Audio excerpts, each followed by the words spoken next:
Honda চালানোতে আমার জন্য খুব কষ্ট হয়ে যাচ্ছে।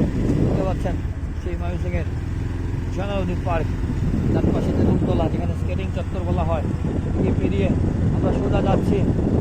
অন্ধকার, এই অন্ধকারে আপনারা কি কোথা থেকে দেখছেন অবশ্যই জানিয়ে দেবেন। ময়মনসিংহ অক্সিজেন খ্যাত সেই জলালউদ্দিন পার্ক, দেয়াল ঘড়িতে রাত 10টা। আমাদের এই মুহূর্তে কিন্তু কুয়াশার চাদরে ঢেকে আছে ময়মনসিংহ নগরী, ময়মনসিংহ শহর এবং সেই সাথে ব্রহ্মপুত্র পারে সেই ময়মনসিংহের প্রাণ অক্সিজেন খ্যাত ময়মনসিংহের জলালউদ্দিন পার্ক।